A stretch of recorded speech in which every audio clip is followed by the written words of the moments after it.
सुधांशु जी महाराज नमस्कार। TV9 भारतवर्ष पे आपका स्वागत है। पीएम मोदी का आगमन हो गया है अयोध्या में और एक ऐसी तस्वीर, एक ऐसी अद्भुत तस्वीर देखने को मिल रही है जो अयोध्या वासी इंतजार करते हैं इस बात का कि वो सेंटर ऑफ अट्रैक्शन दुनिया में कही जाती है।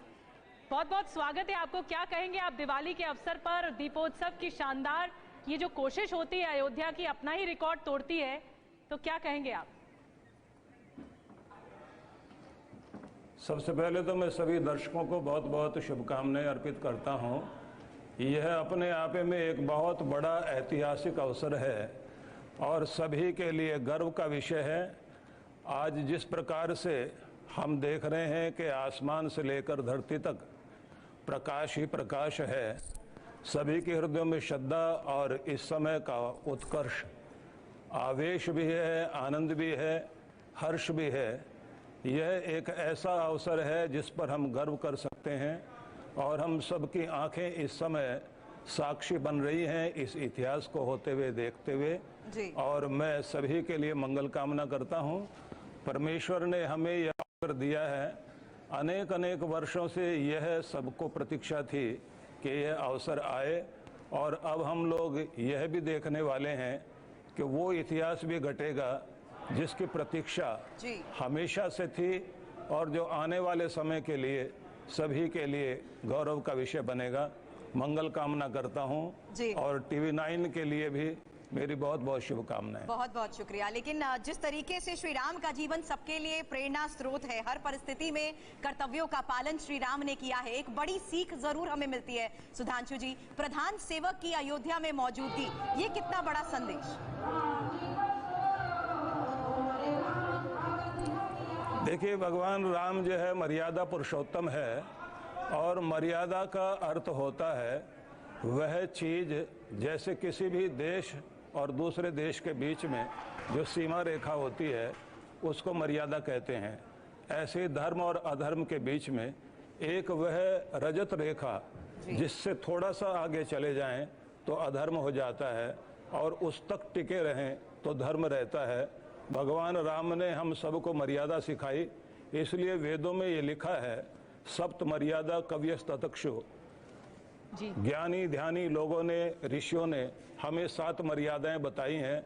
भगवान राम ने उन सब मर्यादाओं को संसार के सामने रखा और हमारे देश के प्रधानमंत्री समस्त मर्यादाओं का पालन करते हुए आज सभी के हृदयों में उस रस का संचार कर रहे हैं जिससे पता लगता है कि जीवन में मर्यादा ही मनुष्य को मनुष्य बनाती है और इसी आधार पर हम विश्व के कल्याण की कामना कर सकते हैं। यही वो भावना है जिसके आधार पर तमसो मा ज्योतिर्गमय का संदेश हमारे हृदय से होते हुए पूरे विश्व में जा रहा है।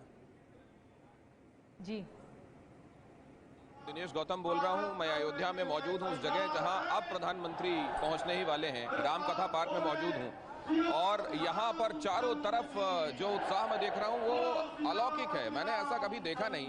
तो सबसे पहले तो आप मेरा प्रणाम स्वीकार करें। नमो ब्रह्मण्य देवाय गो ब्राह्मण हिताय च जगत हिताय कृष्णाय गोविंदाय नमो नमः।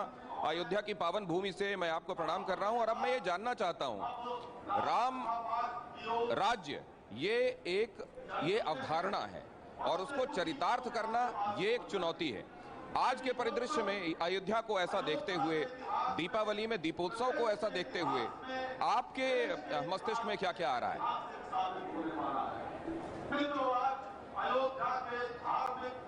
देखिए, इस समय सभी के मन में एक ही बात आती है कि बड़ा हो या छोटा हो, गरीब हो या अमीर हो, किसी भी प्रकार का व्यक्ति हो, सभी को न्याय मिले, अभाव हटे, अज्ञान हटे, अकर्मण्यता मिटे और चारों ओर एक ऐसा वातावरण बन जाए कि सब किसी को लगे कि ये हमारा अपना शासन है, सबको लगे कि देवत्व धरती पर उतरा है, सबको ये महसूस हो कि हम सब अपने कल्याण के साथ दूसरे के कल्याण की कामना भी करते हैं। क्योंकि धर्म की परिभाषा ऋषि वेद व्यास ने जो दी है वह दी है धारणा धर्म इत्याहु धर्मो धारयते प्रजा। जिसके धारण करने से प्रजा का, मनुष्य का कल्याण होता है और जिसके बिना व्यक्ति का काम नहीं चल सकता। या ये कह सकते हैं आत्मनः प्रतिकूलानि परेशान न समाचरेत, जैसा हम अपने लिए चाहते हैं वैसा दूसरों के साथ व्यवहार करें। उसी धर्म की स्थापना, वही मानव धर्म, वही मानव के कल्याण के लिए जो आचरण है, उसकी स्थापना का राज्य जो है वो राम राज्य है, जिसमें एक छोटे से गरीब की भी आवाज़ सुनी जा सकती है, बड़े से बड़े की भी आवाज़ सुनी जा सकती है, जहां अन्याय को मिटाने की सबसे पहले कामना है। अभाव दूर होना चाहिए, अज्ञान दूर होना चाहिए, अकर्मण्यता मिटनी चाहिए, आलस्य हटना चाहिए, और साथ साथ इस बात के लिए भी कि निर्दयता न रहे। जी जी, संक्षेप में, बहुत थोड़े समय की कमी है, अगर एक लाइन में आपको ये बताना हो, क्योंकि आपके प्रवचन बताते हैं कि रियलिटी क्या है, किसी समस्या का हल क्या है, तो अगर एक लाइन में अगर आप संक्षेप में बता पाएं कि भगवान श्री राम के आदर्शों का पालन कैसे करेगा कोई भी व्यक्ति, तो वो कैसे बताएंगे आप? देखिए, सबसे पहले तो हम ये जानें कि रामायण आचार संहिता है। भगवान राम ने उस तरह के उपदेश नहीं किए जैसे में गीता में देखते हैं, लेकिन उन्होंने आचरण के माध्यम से संसार को उपदेश दिया है कि किस प्रकार से जीवन जिया जा सकता है, कैसे माता पिता का सम्मान किया जाना चाहिए, भाइयों में कैसे प्रेम होना चाहिए, कैसे परिवार में सबका ध्यान रखा जाना चाहिए, कैसे एक छोटे से व्यक्ति की भी आवाज को महत्व दिया जा सकता है, संतान के प्रति हमारा क्या कर्तव्य हो सकता है, समाज और राष्ट्र के लिए हमारा क्या कर्तव्य हो सकता है। ये सारी चीजें जो है भगवान राम से हमको मिलती हैं। जी चलिए, आप हमारे साथ जुड़े सुधांशु जी, उसके लिए बहुत बहुत शुक्रिया, आपने हमें वक्त दिया।